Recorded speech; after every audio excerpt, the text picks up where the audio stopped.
Hi guys, Maurice Merrick here, and I want to tell you about this amazing event, the Slow Baja Vintage Expedition, October 11th through the 18th, Ensenada to Ensenada. You know my pal Michael Emery of the Slow Baja podcast? He's been on the show before. Michael does such a great job at Slow Baja. I was on the trip last fall, and it was epic. That word is used a lot now, but I guarantee it fits here. It's non-competitive, leisurely travel through an unforgettable landscape, and you'll be in the company of some of the best people you'll ever meet. You know, if you've got an old Bronco or a Myers-Manx or Toyota FJ, if it's got four-wheel drive and it's 30 years old or looks 30 years old or it's just flat out cool, you should be doing the Slow Baja Vintage Expedition. I know some of you guys have an old 4x4 sitting next to that 911 in your garage. You've got to join us. And this year is a special tribute. It's the 50th anniversary celebration of Sal Fish's first Baja 1000. Sal is a Baja legend. We're going to drive the best legs of his original route.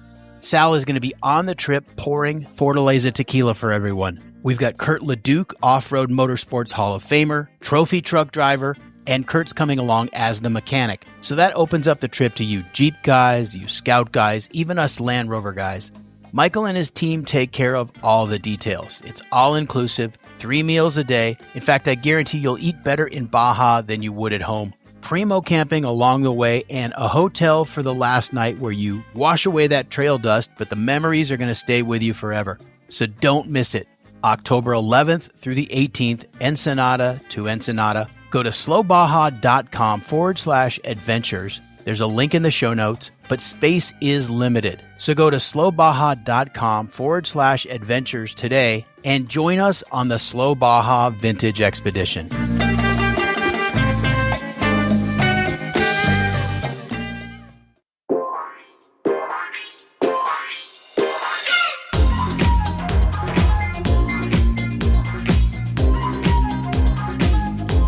Hi, everybody. This is Horsepower Heritage. I'm Maurice Merrick. Thanks for joining me once again, and if you're a longtime listener, then you know how much I believe in the importance of training the next generation of technicians and craftsmen that we will depend on to keep our cars and motorcycles on the road in the years to come. Because even if you turn wrenches yourself like I do, sooner or later you're going to need a professional to machine that engine block or rebush that distributor or rebuild that ancient pair of carburetors. And my guest today is one of the next generation of specialists that will make that happen. Blake Swingle is a senior at McPherson College, a private liberal arts institution in McPherson, Kansas, and it's home to the only 4-year Bachelor of Science degree in automotive restoration technology in the United States. It's a highly respected program whose graduates go on to careers in every aspect of restoration and preservation. So if you or someone you know is interested in that kind of career path, then this episode is going to be a great resource. Blake is also an intern at the Singleton Collection in Orange County, California, which is where we sat down. And later in the discussion, we're joined by the collection's manager and curator, Matt Goist, who also attended McPherson. And I want to thank Matt for hosting us. I have a feeling we'll be doing some cool projects with the Singleton Collection in the future. Guys, don't forget to leave me 5 stars and a short review on Apple Podcasts or Spotify or wherever you listen, because that really does help new listeners discover the show. You can also follow Horsepower Heritage on Instagram and YouTube. And finally, become a patron of the show. Go to buymeacoffee.com/HP Heritage. There's a link in the show notes. All right, here's my conversation with Blake Swingle and Matt Goist. Enjoy.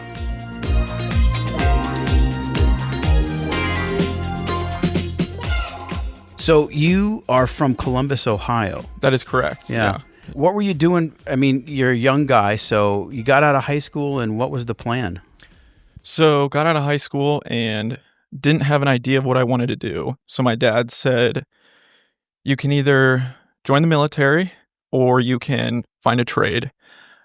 So then in high school, I had taken some vocational courses in welding. I don't know how to weld. I know the basics of welding, but I'm not a welder. I don't own a welder. It's something that I've always wanted to learn. And for whatever reason, I keep putting it off. And I got to they say that if you want to weld, just weld, right? Yes. Yeah. I mean, there's nothing like the hands-on experience. I mean, you need the practice, you need all that kind of stuff. So, talking about it, only gets you so far.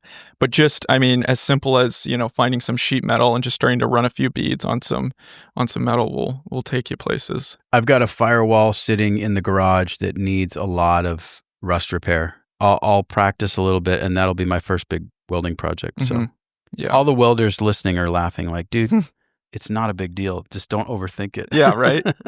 I know. So you get out of high school, you go to welding school. Did you enjoy it? I did. I enjoy the hands-on, and that is kind of why I stuck with working on cars, because I mean, I love the hands-on aspect of that kind of stuff, but I'm more of a creative person, so welding in a factory day after day, 6 days a week, 12 hours a day got really old really fast. So that's why I felt like I needed to kind of change my direction. Although, like I said, I loved the hands-on aspect. I loved lifting up my welding hood and seeing the nice rainbow TIG weld that I just laid down. Oh, yeah. Yeah. Yeah, it's got to be satisfying. McPherson College, how did you find out about the program? So after moving to Montana and welding for about a year there, I just felt this urge. I needed to get out and do something different.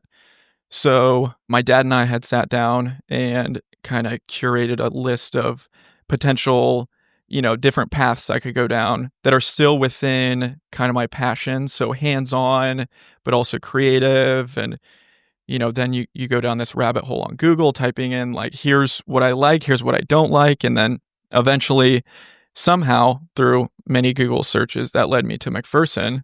And then, funny enough, when I first discovered McPherson, we were only a week out from when they were taking applications for the next year. So then I quickly compiled a portfolio and a cover letter and recorded a video to send off and everything, and then applied. Do you know how many students they take each year? Usually it's about 50 to 60. Right. In recent years, they've been trying to up that number just due to everybody finding out about the program, especially with the recent show at Pebble Beach with the Mercedes. That's right. Yep. So they're trying to grow the program, which I think they're doing an incredible job of doing that. And just for people who don't know, that car was a product of the McPherson students. Yeah, that was a student-restored 1953 Mercedes-Benz. It was kind of a 7-8 year project, but yeah, it was completely restored by students. And it was interesting just in the short time that I've been there thus far, seeing the different groups of students coming in and how, they restored the car and, how they work together as a team. Because, you think you've probably had 6 to 8 sets of students go through and restore this. So it's been quite an ordeal. Yeah, I mean, people have graduated and the car's not finished yet. Correct. Yeah. Yeah. Handing it off to different teams, you have to keep that continuity in the project. That is right. Yeah. Kind of a challenge. Yeah. And that was, Brian Martin was the director of our program, and he did a great job of helping students or guide them in the restoration project. And he's got loads of contacts with, Mercedes themselves and all these other restoration shops across the country. So he did a great job leading that project. That's great. When was it that you realized, okay, I'm in the right place now? Because you'd been sort of trying to find your way in the world. Yeah, it took a few years. And I think the hardest thing for me was seeing all my friends from back home graduating college right when I was starting college. So I was having a hard time really settling in, being like, am I making the right choice? Like, I feel like I should be settling down and, figuring out like, hey, maybe I want to buy a house soon or like get married or whatever. Right. But I was just starting college. And you felt like you were kind of left behind? Right. Yeah. Right. And now I'm friends with 18, 19-year-olds. And you're the old man. Yeah, exactly. All my roommates back in Kansas like to joke that I'm basically 40 years old when I'm not. But I quickly realized that I was in the right place because I was surrounded by extremely passionate people, students and professors, and that is exactly where I needed to be. Describe the track at McPherson, because I think every year is, you're building skills every year, right? So That's you start correct, with the fundamentals. So yeah, you go in, and the first class you take in the program, which you have to pass, if you want to continue throughout the program, and that's Introduction to Restoration. And it's a very simple class, but you'd be surprised the students that don't pass it and then don't get to move on in the program. But it gives you a good idea of kind of what you'll learn in the program and just gives you good history and just things you should know if you're going into this world. You start out with that class and then very quickly you get into the hands-on classes. So, you take your sheet metal restoration, you take your upholstery, your paint, your engine rebuilding, and it's kind of your first year, they pick your classes for you. So I was taking sheet metal, which for me, that was a fairly easy class, with the welding experience. And then I also took an engine rebuilding class. And then as you progress throughout the program, you begin to narrow down what you like, what you don't like, and then you can take an advanced sheet metal class or an advanced engine rebuilding where you're bringing in your own engine, rebuilding it, and it's quite amazing. Just at the end of your 4 years, you have really figured out what it is you want to do. Yeah, interesting. What was your favorite? Initially, I think I really enjoyed the sheet metal portion. It was really fun to be able to take a completely flat piece of sheet metal and turn it into, a fender for a Mustang. Yeah. Or create a teardrop using the English wheel. And within the past year or so, I finally took the upholstery class. And like I said, the creative person I am, I really enjoyed that as well because it allowed me to pick the different materials I wanted to use, the different, stitches I wanted to use and all that kind of stuff. So, yeah. To me, a finished piece is amazing. It's beautiful. I've had trimmers on the show before talking about what they do, but it's a total mystery to me because I've never tried it. Yeah. Yeah, I was nervous going into it because I'd never used a sewing machine before and I thought it was going to be fairly complex, but Mike Dudley, the professor there at McPherson, does a great job of bringing you into the world of upholstery in a very simple and easy way. And, you're just taking two flat pieces of leather or vinyl or whatever you're using and joining them. And, you look at a complete seat and that looks very complex. But as you begin to kind of take it apart and kind of analyze exactly, how it's assembled and you get to see the guts of it, basically, that makes it a lot easier to kind of digest. And, like I said, I think I'm more of a creative person. So being able to choose materials that, I think would go well with the car, different stitch lengths that give you a different look. I think upholstery is one of the places where people tend to take shortcuts on a restoration. And I don't know why that is. Maybe it's because it's late in the process. Right. And maybe the budget is dwindling or people just want to get it done. I think another thing is people don't realize what it should look like if it's truly authentic. Like you see a lot of overstuffed seats. And maybe the pleating is not quite right, or there's ripples in the material, in corners and stuff. It doesn't lay down properly. I see that a lot on restorations. Oh yeah. Before I took that class, it was kind of like being a welder too.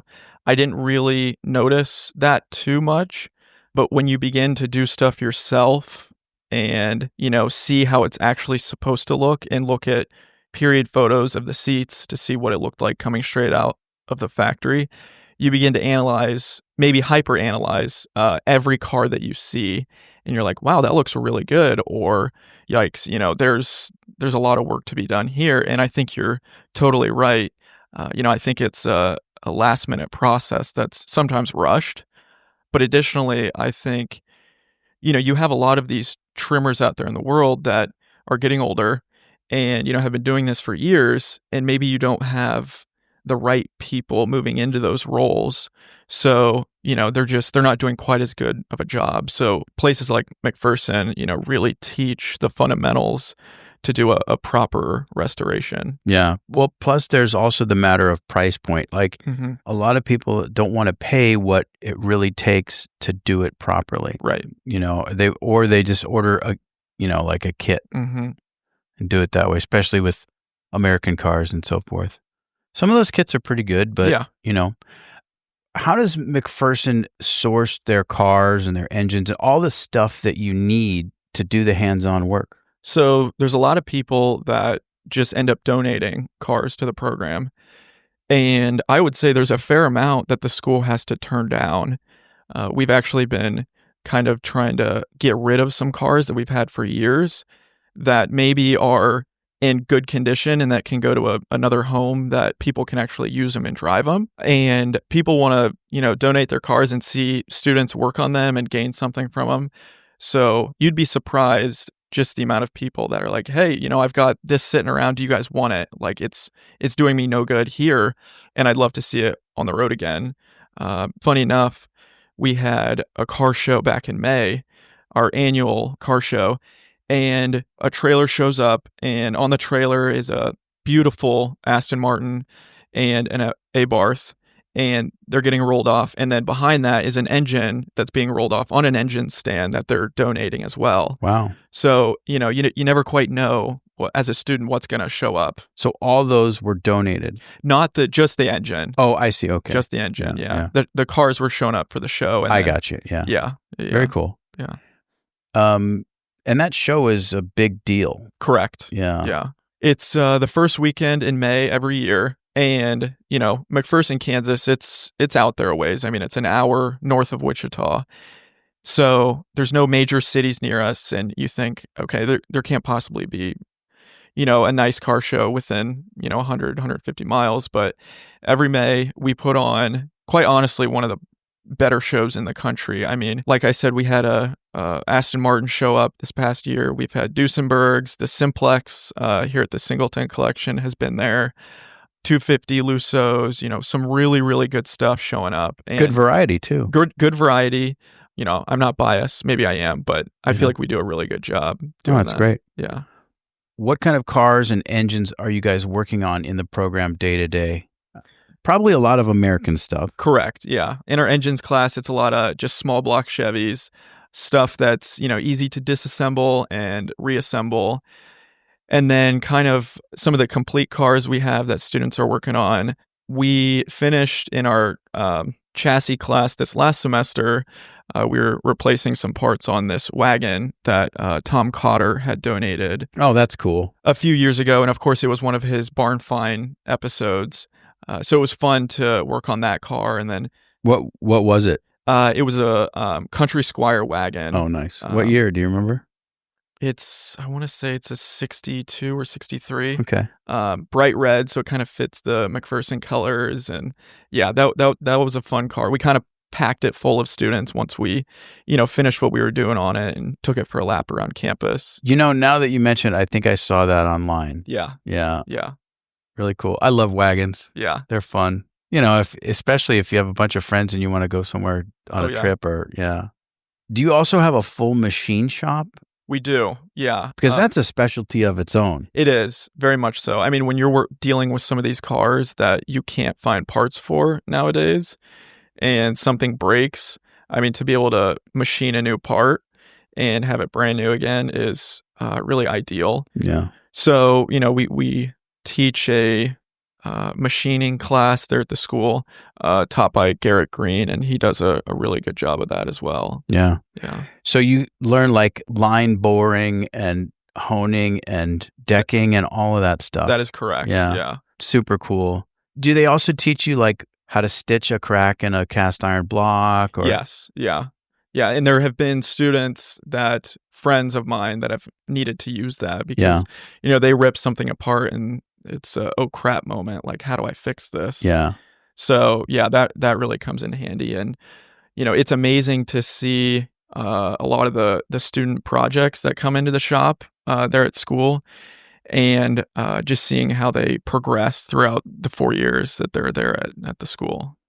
There's also a mix of old and new technology, right? Like you learn the traditional methods, but also I got to believe that CAD and 3D scanning and all of that come into play too.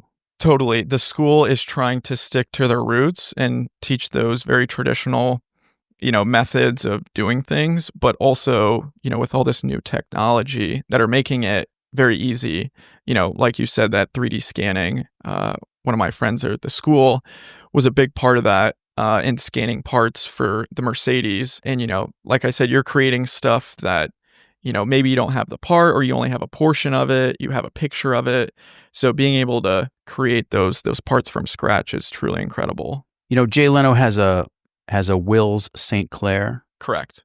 Super rare car, and I might be getting this wrong, but I think he needed a water pump, and of course you're never going to find one, so he 3D scanned it and they printed it. Yeah, incredible. Yeah. And of course Jay has all the assets in the world to do that, but for the average guy, that's not a possibility. No, it is not. But it's getting cheaper and more accessible. It is every year. It is. Yeah. So that's good.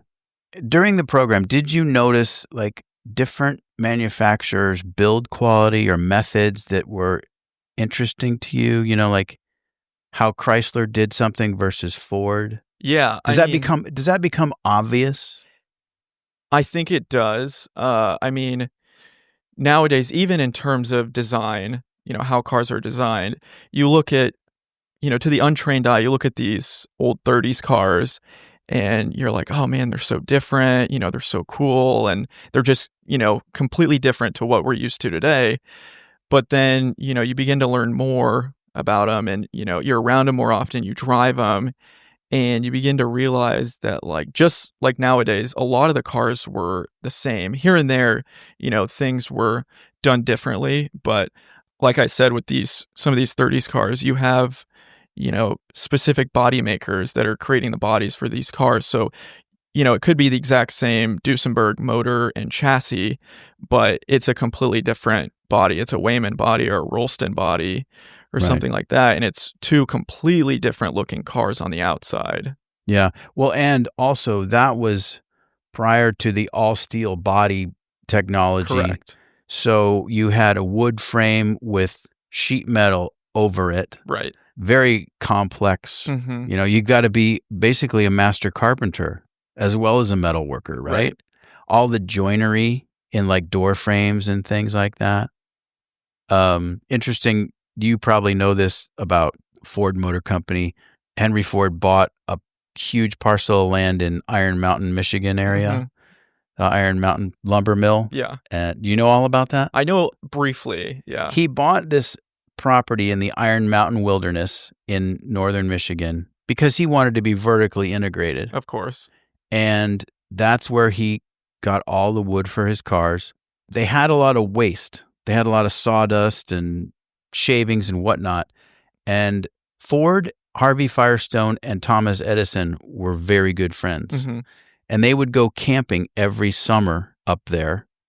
And they would have these elaborate encampments with huge canvas tents and like a staff of hundreds to take care of them for meals every day and activities and all of that. And on one of these summer trips, they were discussing what he should do with all this waste from the mill. And the suggestion, I think, came from Edison, which was, well, make charcoal. Mm. So they developed charcoal briquettes. Oh, interesting. Now, here's the twist of the story. The land surveyor who scouted all of this property and arranged what parcels he was going to purchase, that was Henry Ford's, I think, cousin by marriage. Okay. And his name was Kingsford. So Kingsford Charcoal was named after him.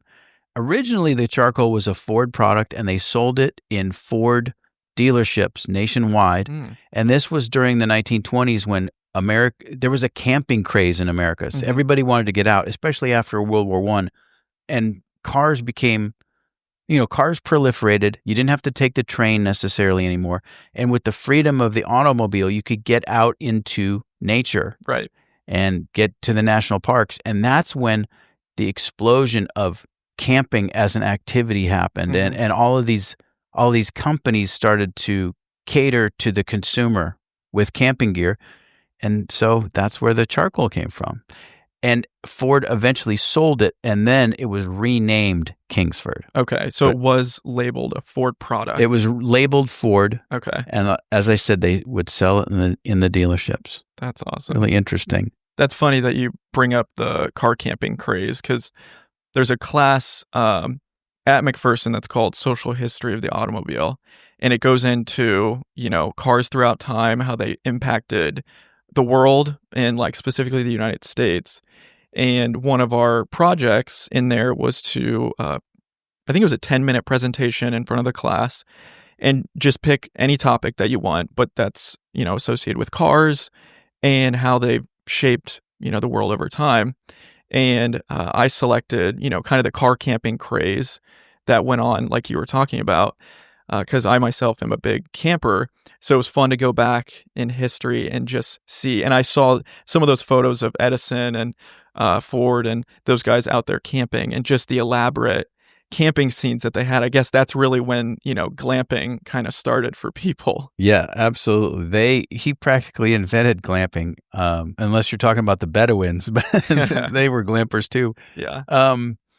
Yeah, it was so fascinating. And they called themselves the Vagabonds. Mm-hmm. That was their little club. Yeah. But just imagine, three titans of industry, Ford, Right. Edison, and Firestone. Really amazing stuff. Oh, yeah. It's great that you guys are learning from the dawn of the automobile to, what's the cutoff, like 1970s, 1980s? I would say about 70s, mid-70s, maybe. Yeah. But you've got to know all of it, right? If you're going to be in automotive restoration as a career, you really have to have a broad base. Oh, yeah. And even, the school is now figuring out kind of future plans, and, they're trying to decide like, hey, we for sure want to keep our traditional roots. Like I was talking about, we want to teach students, how they used to do things back in the day. But additionally, we're moving forward in time, and these cars of the 80s and 90s that were using plastics and, had digital dashes and stuff are now becoming older and older. And, now do we bring in programs that, teach how to restore, pixels on a dash, or, just different things. So it's going to be interesting to see how the program develops over time. But yeah, you definitely need to have a broad knowledge. Yeah, I think the conventional wisdom on basically the digital age of the automobile is that they're not going to get restored because circuit boards are going to go bad, and right, all the electronics are fragile after 30 years, and these cars are just going to go to the crusher. Mm-hmm. But I don't know. Maybe there is hope for. I guess what it really depends upon is, will the car be worth enough to justify reproduction parts? Right. That's what it comes down to. I remember 60s European cars in the, let's say the 80s, you couldn't get parts for them because they weren't really classic status yet. Mm-hmm. They were just used cars, and the aftermarket was not there. And right. But as those cars have come up in value, people have gotten into reproduction parts, and it's now profitable. Oh yeah. So yeah. That's probably likely with 80s and 90s and beyond too. Yeah. Do newer cars interest you in the same way? I mean, personally, I have a 1987 Toyota Land Cruiser. I mean, I'm a big, kind of vintage 4x4 guy. Yeah. So I really like that kind of stuff. And, there's a lot of plastics in that car. And, I'd like to see that, restored someday and that kind of stuff. But within the past few years, I've really developed a love and interest for, the older stuff. And I think, that's like any other passion. As a photographer, I got into it, with the newer stuff and, using digital cameras. But then, you want more, and you begin to, learn about the history of things, how things used to be done. Now I'm shooting on a camera from 1930 and developing my own film. So, you dive deeper and deeper into your passion. What kind of camera? A speed graphic. Oh, yeah. Cool. Yeah. So you developed an appreciation for older cars. I imagine it's the same for your classmates. Did you guys begin to sort of relate to it as you go through the program? Yes, totally. I mean, when you're learning how stuff used to be done and you're taking the time to do it right, it's not easy to, weld some of these panels and then shape them like they would have been done back in the day. So you really begin to build this, new appreciation. And for some students, it was like, I absolutely love this and want to pursue this. And for others, it was like, maybe not my thing, but I'll try something else. Uh, that was kind of, I think, a big reason why I've started to enjoy and appreciate the older stuff is because, now I know how, a 30s fender was shaped, or now I know how, Mopar cars were, sewed back in the day and all that kind of stuff. Right. Oh, the other thing I wanted to ask you about was paint, because if the paint is wrong on a given era of car, it's like it just sticks out. Oh, yeah. It's a glaring oversight. Tell me about that, because most paint shops, they want to do 2-stage and that's all they do. Right. And part of it is regulatory, you know. So in the program, we've got our paint class, and I have personally only taken the like normal level. I haven't taken the advanced class yet. So, we just shot a 2-stage paint on our pedal car that we use as one of our projects. But yeah, I mean, we get into the history. We learn about how cars used to be painted, and even brush painted. Yeah, I was going to say, I mean, you look at some of the old Model Ts and, they were just brush painted and that kind of stuff. But, now that I've been around some of these cars, you can definitely tell, like you said, a good paint job from a not good paint job and what's proper and what's not. But, we like to joke there at the school that the paint class is more of a sanding class than anything else. It's important to take those in-between steps, and it's not all about shooting the gun. Yeah, it's about the prep. It's about the prep. Like if you're on YouTube and you watch old films of assembly lines, automotive assembly lines, like there's no romance in it, dude. They're like dipping parts in paint and pulling them out and just hanging them on a hook, and that hook is traveling along a conveyor. Right. And I guess a lot of that paint was kind of self-leveling, so really it came out fine at the end. But also there were imperfections, you didn't get a Concours quality paint job in a Model T or a Model A. No, I mean, many of these cars now are, as some would say, over-restored. Right. Because they are taken to a level that they never would have been, seen coming off the, assembly line back in the day. So it's walking that line of, do I want to make it exactly how it would have been done back in the day? Or am I just, trying to win Pebble Beach and have the most perfect car? Right. Yeah. And there's also it's amazing how fine a point you can put on a restoration. Like there might be 8 different sheens of black under the hood of a Mopar. Right. Or, are you going to reproduce the grease pencil marks and the chalk marks and all of that? Oh, yeah. I mean, you'd be surprised. I know specifically for our Mercedes, there at the college that was restored, I think they couldn't find the exact bolts that they needed to assemble some of the parts. So a simple trip down to Ace Hardware, and each bolt was labeled with stuff on the top of the head. And one of the students shaved every bolt off on the top. So there were no markings on it. So, they took that car to exactly how it would have been back in the day. I'm sure you love coach built stuff. Oh, yeah. It wasn't always like that. I mean, I would say really within the past 3 years, interning out here with the Singletons, just being exposed to, a lot of pre-war cars, I really begin to shape new interests and develop a passion for a lot of these older cars. What's your favorite mark? I would say the older stuff, I really like the Duesenbergs. There weren't very many built, as everybody knows, but it's cool to see how each one is different. Because although, some might have a similar body or be built by the same coach builder, they're all just a little bit different because they're all hand built. Yeah. Yeah. I love the J's and SJs, but the A's are really cool too. Yes, they are. The earlier Duesenbergs, and you don't see too many of them. No. And then, of course, the Duesenberg racers, Yeah. the single seaters, like the IndyCar Oh, yeah. type stuff. Do you think most of your classmates have a plan to open their own shop? Are they interested in being mark specialists? Because that's a big sort of career decision. Am I going to generalize or specialize? I think initially, myself included, came into the program thinking, I'm going to start my own shop. And I think a lot of kids are like that.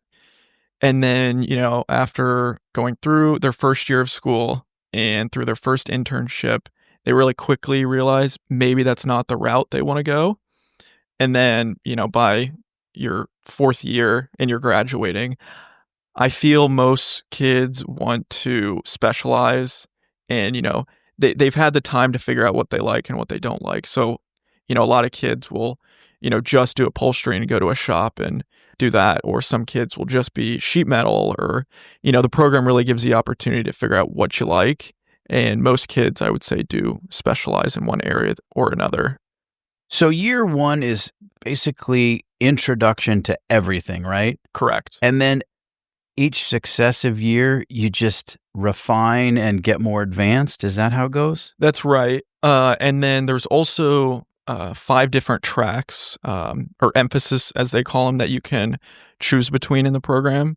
So you have a communications, you have a design, a business, history, and tech. So the tech is, extremely heavy. You're taking all the automotive classes, and then your senior year, you have what's called senior project, where you are assigned some project in the shop, whether you're rebuilding the engine on a car or you're doing the interior of a car or whatever it may be. That's your project for the year. Then history majors, take a lot of history-oriented classes, and usually those kids really, do well in museums or collections work or stuff where they're, dealing with archival work and whatnot.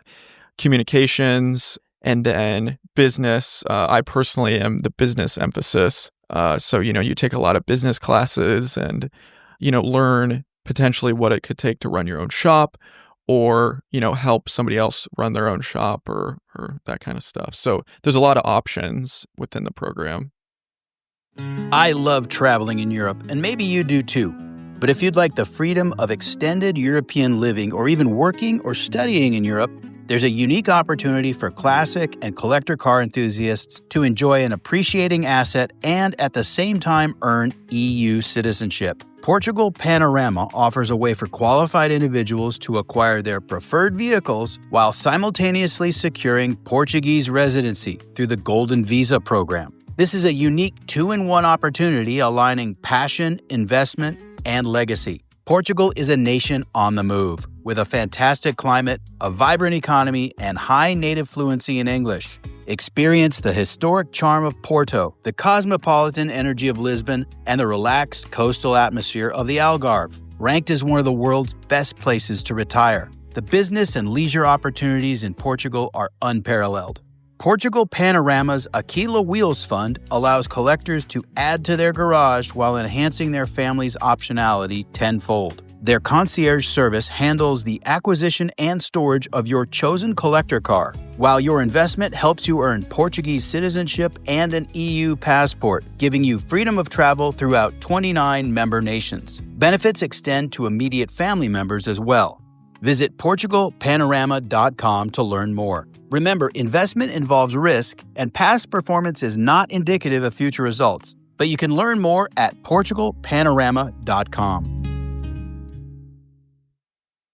We should talk a little bit about this amazing road trip you did. Sure. It was Route 66, right? Like 15 McPherson students in, like 6 or 7 vintage cars? It was, I think we had 8 altogether. Okay. Yeah. What cars were in the convoy? Let's see. We had a 1950 cab over. It was a GMC, and it had a 5.9 Cummins in it. So a modern motor, but right. That thing ran like a dream and was able to keep up and be our chase truck. If anybody went down, he was towing a gooseneck trailer. And that was had to have been the coolest chase truck ever. And then we had a 73, I want to say, Carmen Ghia, a 76 FJ40 Land Cruiser, mid-60s, mid to late 60s Mustang, which was last minute because the tow truck that was initially going on the road trip, they were doing one last engine test because it was a freshly rebuilt motor. And something that happened with the rings and, lost power, and, it wasn't going to be able to go on the rally. So the guys stayed up till midnight the night before we left and got that Mustang ready. There was a 57 Chevy wagon. There was, yeah. So that's a cool story. The kid, Grant, he dug that out of his grandfather's property. It had been sitting for 40, 50 years, just kind of rotting, put a new motor in it, rebuilt a bunch of stuff, and now he's daily driving that and running that around. It's a neat car, and it's kind of got some mismatched paint, and it's like a dark metallic green, really cool color that looks good aged. Totally. And I know he's done what he can to bring it back. Yeah. But it looks awesome. And then there was a Model A Ford coupe. That's correct. Yeah. That was quite an experience. Was that car pretty much stock? So he had hopped it up a little bit, right. Just to try and keep up with everybody. Right. I wonder if he had an overdrive in it because... I'm trying to think if he did. Yeah, it's possible. But there was... Mitchell... There was a point in time where I know he hit 80 miles an hour. Wow. Okay. Well, yeah, he was running different gearing. He had to. I've had my Model A to, I want to say 59 miles an hour, and it's just screaming. Oh, yeah. And that was only for a couple of miles on the freeway. But those motors are not built for that. The Babbitt will just, you'll kill the. Oh, yeah. You'll kill the bearings. And also the fact that the crank is not counterbalanced. Yeah. Oh, man. So the road trip was from McPherson, Kansas to... Holbrook, Arizona. Holbrook, okay. And then, we stayed at the famous Wigwam Hotel. Of course. That night, because when you're in Holbrook, you got to. As you do. But some of the guys decided to then go on to Winslow from Holbrook and stand on the corner, of course. Right. And... yeah, so then it was... Was there a girl in a flatbed Ford that pulled up, or...? No, there was not. There was not.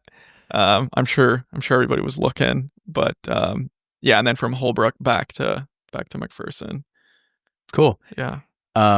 Any mechanical problems along the way? Nothing catastrophic, right. Of course.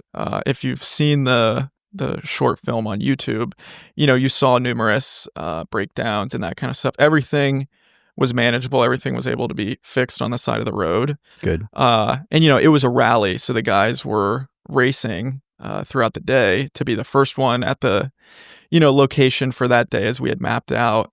And, some people were parked on the side of the road while our friends were passing by. And it was quite a journey. By the way, I'll put a link in the show notes for the YouTube video. Great video. Well, thank you. You shot a lot of it, yeah? I did, yeah. Yeah, really fun. Definitely get a feel for the group and I mean that landscape, awesome. Oh yeah. Love road trips. So Blake, the other thing obviously we have to talk about is your internship here in Southern California at the Singleton Collection. And how did that come about? How did you find out about the opportunity? So the program has a really good placement. Yeah, placement alumni out there in the industry. And every year we have a career fair where alumni and different employers can come to campus and interview students and, figure out who's a good match for a summer internship. And Matt Goist, the collection manager here at the Singleton Collection, came to McPherson back in 2022. Yeah. And interviewed, and I interviewed with him, and they were looking for somebody who could do some photography work, but that also could turn a wrench. And Matt felt like I was a good fit, and then, spent my first summer out here. And Matt's here with us. Matt, by the way, thanks for having me in today.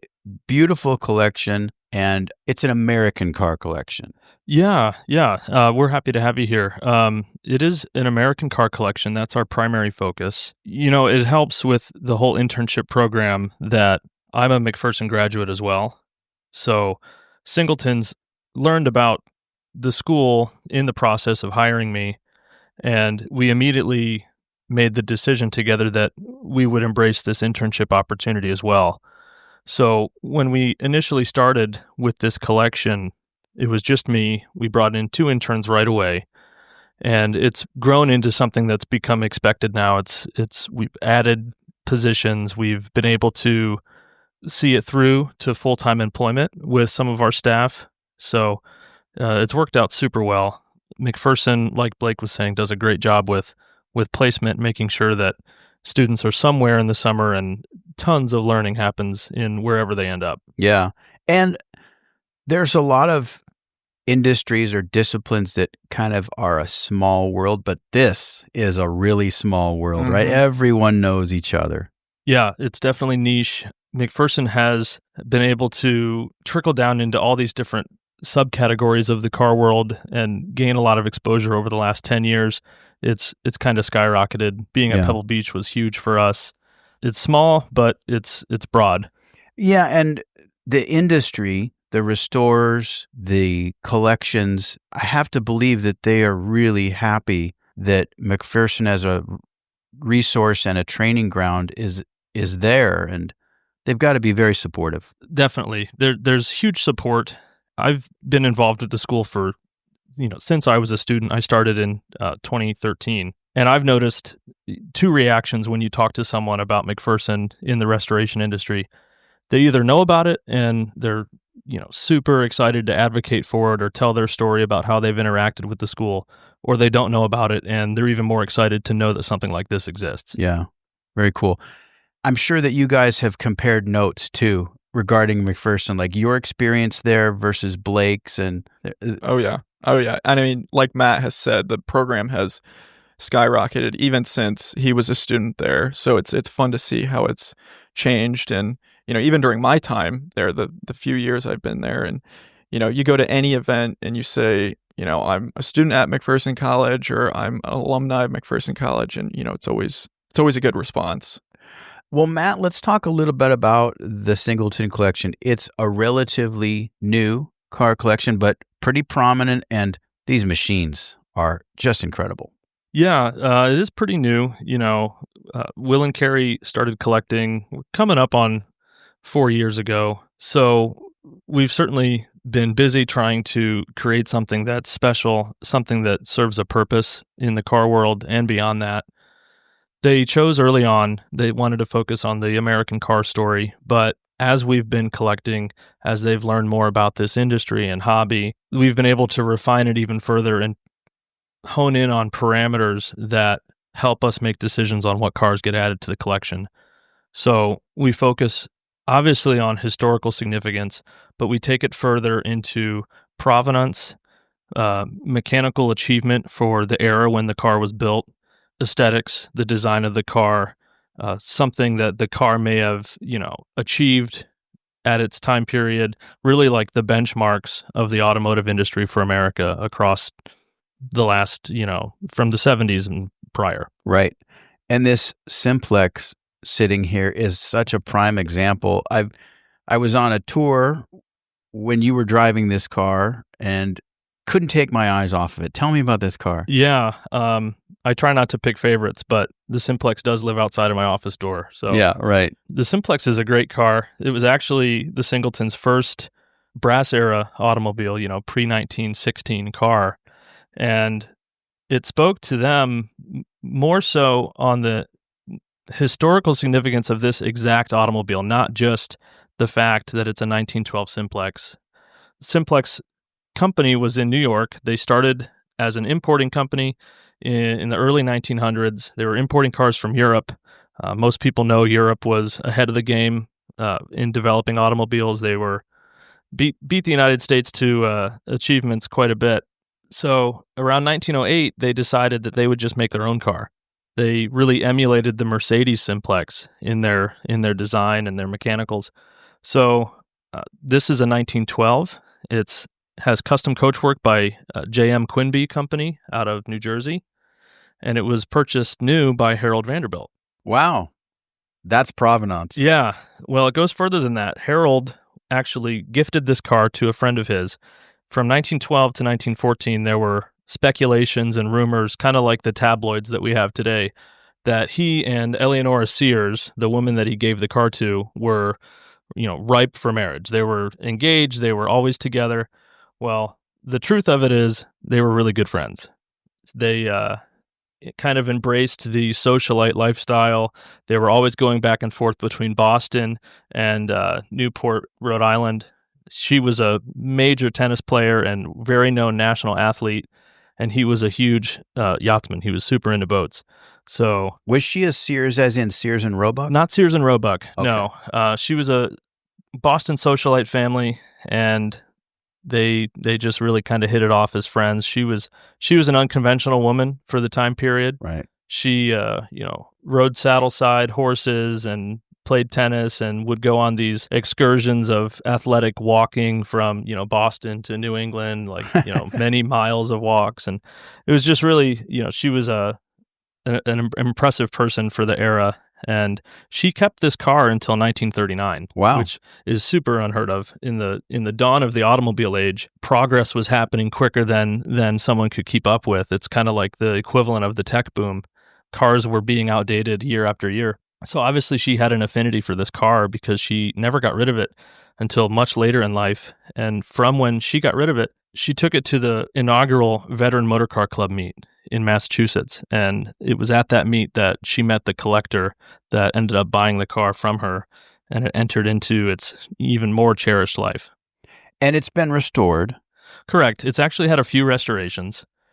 This car, after it was with Sam Elliott, who bought it from Eleonora, it went to Charles Chain. He was the lead engineer of Buick at General Motors, and he restored the car, did quite a bit of engineering on the car, made some subtle improvements mechanically. It's resulted in a simplex that drives even better than most simplexes drive. So some of his changes we've preserved, like the electric starter on the front of the car. It's a Bendix aircraft starter from the 1940s. So when the car starts up, it sounds like an airplane, which is kind of cool.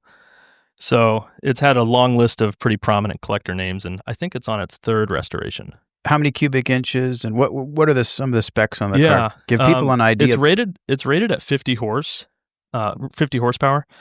Ratings were a little off back then. The equation that they had wasn't really accurate. It was like bore times stroke times whatever.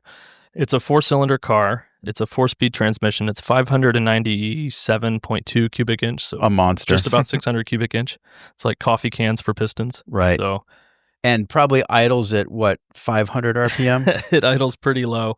We've tried to see how low we can get it, and you can hear every combustion note of each cylinder. Wow. You can count them out. Fantastic. And it's chain drive. Yep. Dual chain drive to the rear wheels. It doesn't have a transmission right off the engine. It has a, like kind of a center mounted transaxle box. It's like I said, it's a 4-speed. It shifts like butter. It's quick. It's responsive. How are the brakes? They're rear wheel only. They are rear wheel only.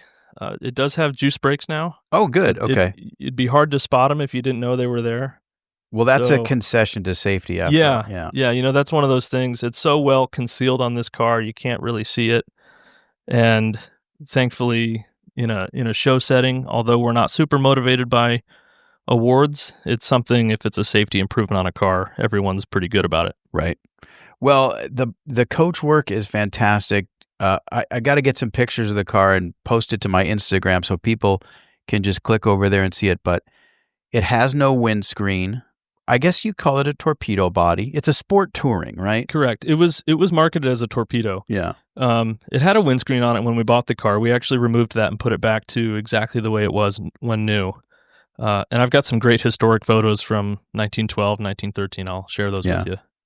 And it's a beautiful dark green, kind of a spruce green with lovely pinstriping. And I mean, I can just picture driving through Newport in the summertime in this car with your goggles on, and marvelous. It was really fun. We showed this car a couple of years ago in Newport, Rhode Island at the Audrain Concours, and they hold that on the yard of the Breakers mansion, which was Harold's uncle's house.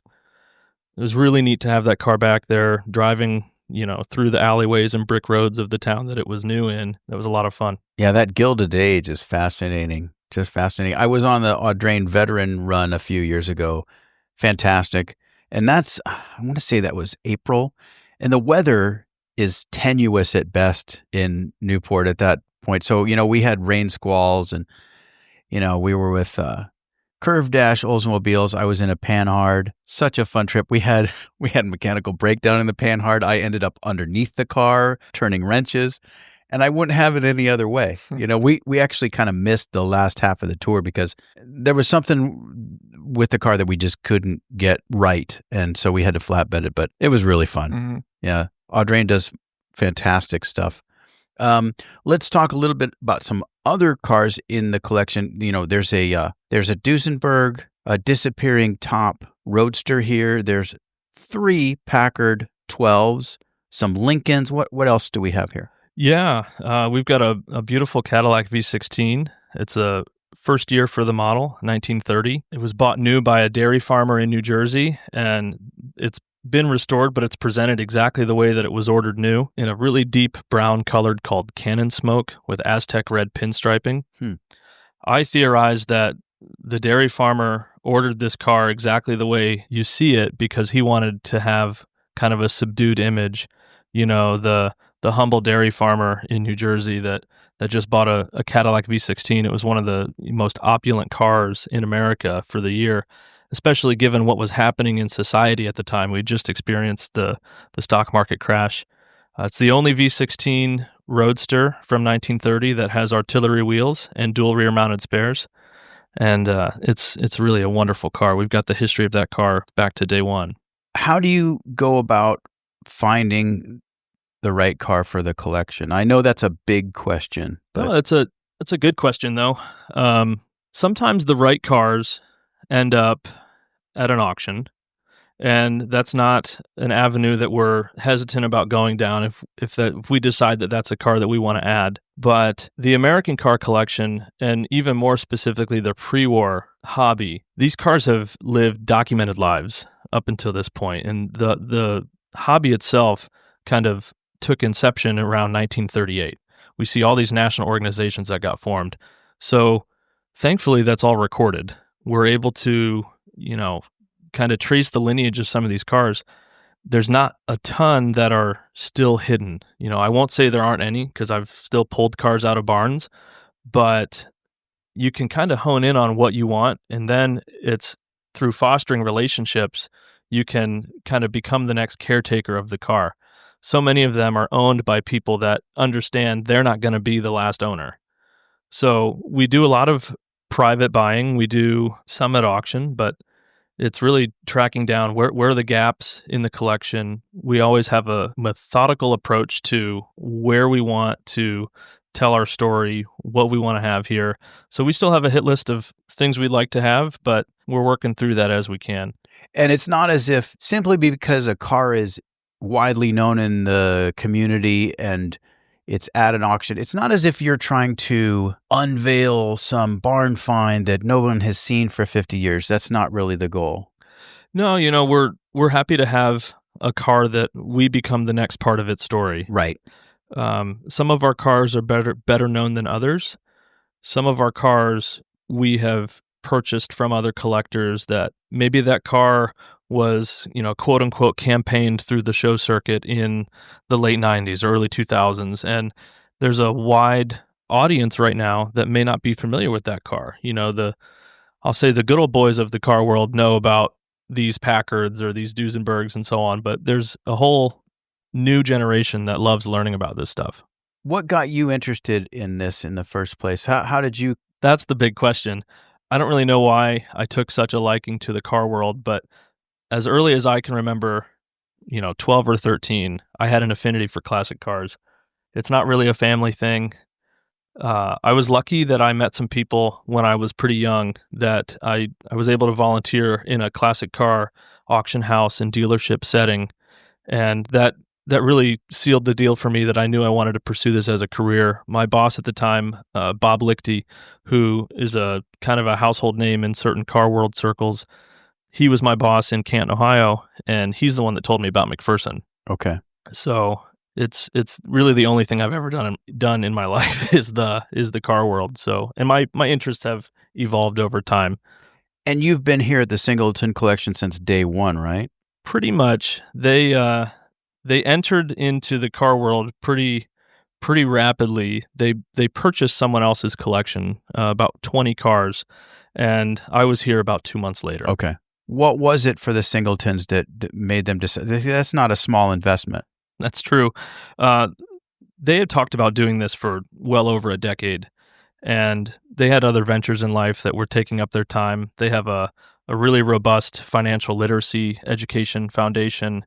Other things were in the way. They kind of sat back one day. It was 2001, and they said, I think we're ready to start that car collection. So they reached out to their only car friend that they knew.